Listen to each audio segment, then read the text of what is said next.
A Jack-in-the-Box. Today we're making a cute and terrifying Jack-in-the-Box cake. I'd like to introduce you guys to Thomas. That tongue is everything.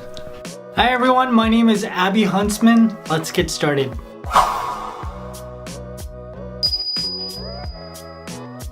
Now before we get into this video, I want to make sure that you know that there are links in the description box so that you can donate to help fight the wildfires in Australia. Every little bit helps, so make sure you donate. Now this video is going to be a little bit different. I'm kind of bored of looking over the footage and talking to the screen, so I'm gonna try to make this more of a vlog, but also give you the same kind of content so that if you wanted to try and recreate this cake, you could still do it. So for the bottom of my cake, I'm using 3 6-inch square cakes. And then for the top to create the Jack-in-the-Box head, I'm using a half dome cake that's 6-inch on the bottom and another half dome cake that's 6-inch on the top.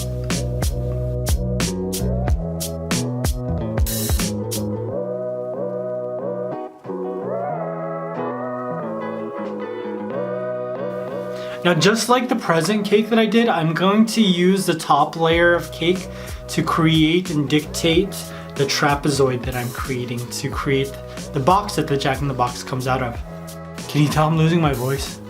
I can't speak, but also I don't feel sick, which probably means that tomorrow I'm gonna wake up with a full-blown cold. Then I gave my entire cake a crumb coat and then placed it into the fridge.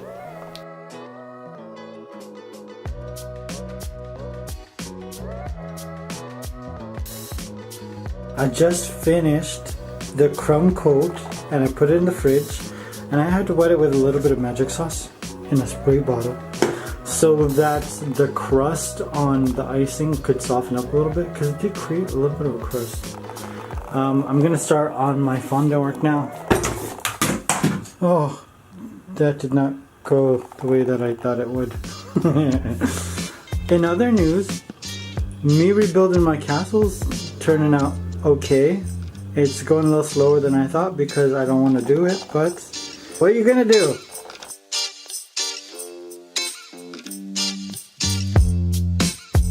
Alright, so I got some smoothing out going on here. It was really hard because the edges of this aren't straight.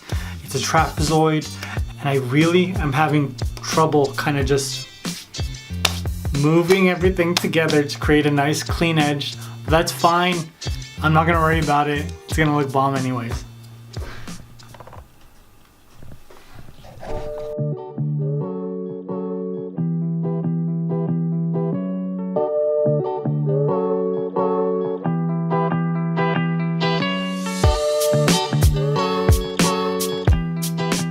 Alright, so here we are so far.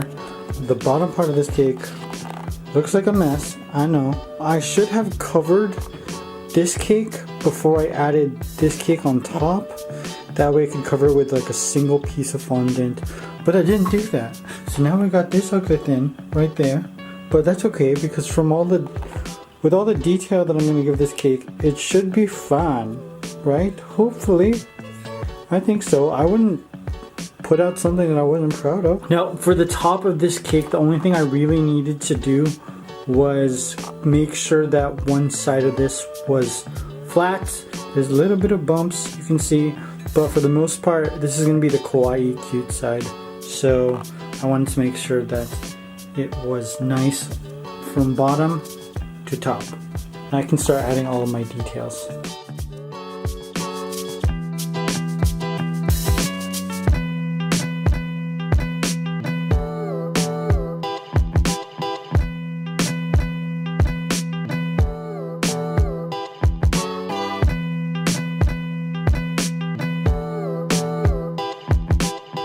Now I didn't really know how I wanted to cover the side of this, but I thought that diamonds looked really nice, especially because the Jack-in-the-Box, I'm giving it like a jester look. You know, like that hat that the jesters wear? I wanted to sort of replicate that with the shapes that I place on the box, and diamonds work perfectly for that.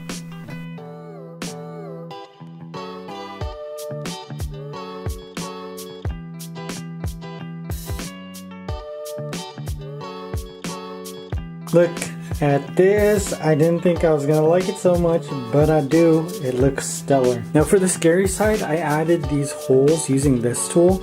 I'm just gonna add some like pearl sprinkles there for a little bit more detail. The kawaii side's pretty simple, but the simple diamonds look nice here too. So I'm happy. Let's get to the head.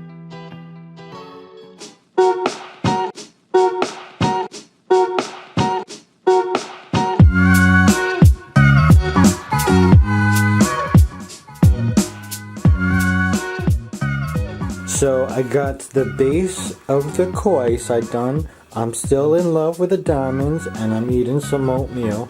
And now I'm gonna get to the scary part. I really am not sure how I want to do this yet. I think because we've got really big black eyes here, I'm gonna try to make it so that his eyes have dark circles. And I've been inspired by Palpatine from Rise of Skywalker, so maybe a hint of villainy of Palpatine. I think that'd be really cool. Let's get to it.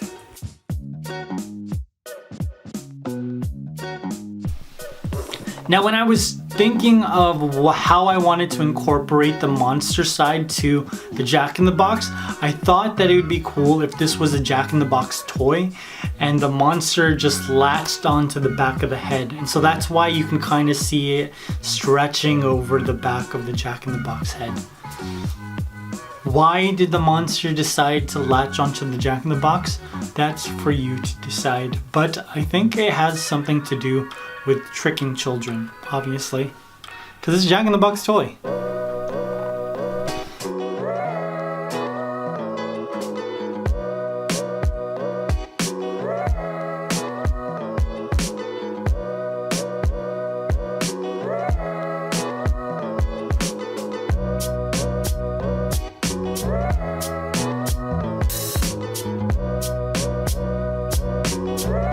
Alright, so we got the scary side and the cute side going. Look at that. I tried to give it the same sort of wrinkles that Palpatine has, but it's kind of unrecognizable just because the nose makes it look like a really sad elderly clown, kind of.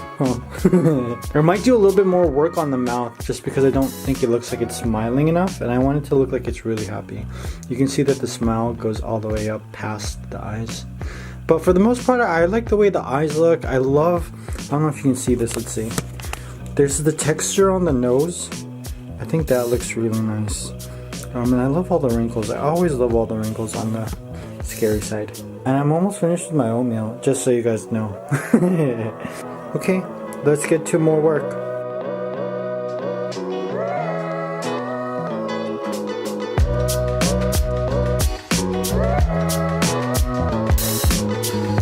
Now because this head is double-sided, I couldn't make it so that the top of the box opened up like this. I decided that I wanted to be like triangles that pop up on all four sides so that you can see both sides of the head, and it still had that effect of a Jack-in-the-Box coming out. These are just 3 super hard pieces of red fondant that I added CMC to so that they would hold up.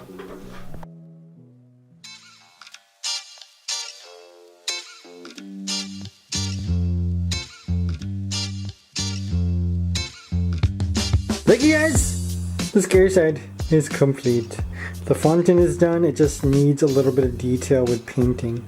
I'm going to add the same hat to the kawaii side, but I'm going to make it more fluffy, and I can't do that right now just because it won't fit in my fridge, it's too tall. Other than that, I think I'm done. Oh, this forked tongue is everything, isn't it? Okay, back to work.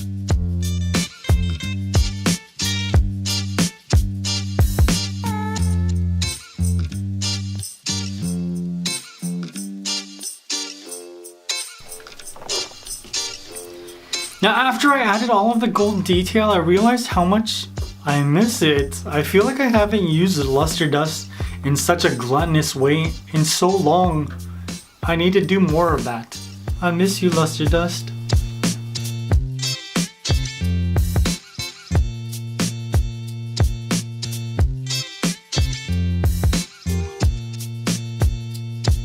I screwed up just a little bit with the design of this Jack-in-the-Box because I think the hat should have been fluffier on the kawaii side, but I didn't think about that.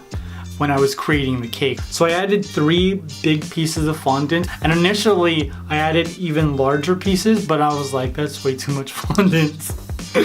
I toned it down just a little bit, and I'm okay with the way that the hat turned out on the quiet side.